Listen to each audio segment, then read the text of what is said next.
Hi friends, very good morning.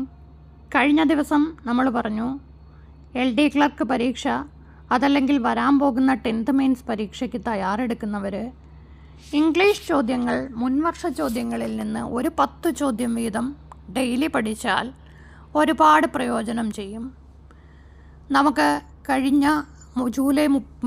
July 27 നടന്ന LD clerk പരീക്ഷയുടെ ചോദ്യപേപ്പർ, The tourist guide along with the tourist dash arrived.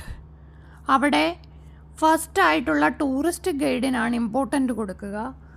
അപ്പോൾ tourist guide singular ആണ്, അപ്പോൾ has ചേർക്കണം. The tourist guide along with the tourist has arrived. Let's go for a walk. Let's go for a walk. Let's വന്നാൽ shall we ചേർക്കണം. അപ്പോൾ tag shall we. He says, I am attending a training. Indirect speech ആക്കുമ്പോൾ എപ്പോഴും he said that വേണം. He is attend a training എന്ന് convert ചെയ്യണം. Option D. If I had money, I dash the poor. എനിക്ക് പൈസ ഉണ്ടായിരുന്നെങ്കിൽ ഞാൻ പാവപ്പെട്ടവനെ സഹായിച്ചേനും. പൈസയുമില്ല, പാവപ്പെട്ടവനെ ഞാൻ സഹായിക്കുന്നുമില്ല. I would help the poor. The doll belongs to the child. അവിടുത്തെ പ്രപ്പോസിഷൻ ടു ആണ്. Identify the correct spelling. Propriety, proprietorship എന്ന് കേട്ടിട്ടില്ലേ? പ്രൊപ്രൈറ്റി, ഡി ആണ് കറക്റ്റ്.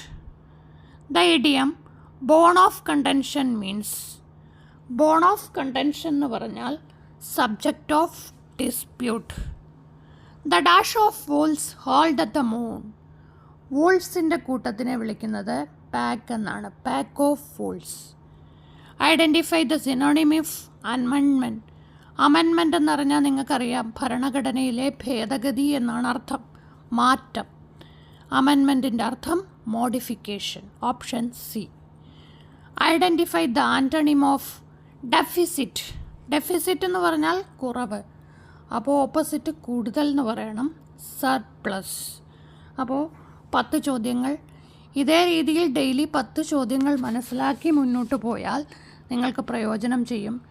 ഈ ഒരു വീഡിയോയുടെ റെസ്പോൺസ് അനുസരിച്ച് ഡെയിലി ഇംഗ്ലീഷിൻ്റെ 10 ചോദ്യങ്ങൾ അപ്ലോഡ് ചെയ്യാൻ, ഇതുപോലെ ഷോർട്സിലൂടെ കാര്യങ്ങൾ പറഞ്ഞു തന്ന് അപ്ലോഡ് ചെയ്യാൻ ഞാൻ ശ്രമിക്കുന്നതായിരിക്കും. അപ്പോൾ വീഡിയോയ്ക്ക് നിങ്ങളുടെ സപ്പോർട്ട് ഉണ്ടാവണം. നിങ്ങൾ ഈ ചാനൽ സബ്സ്ക്രൈബ് ചെയ്യണം. താങ്ക്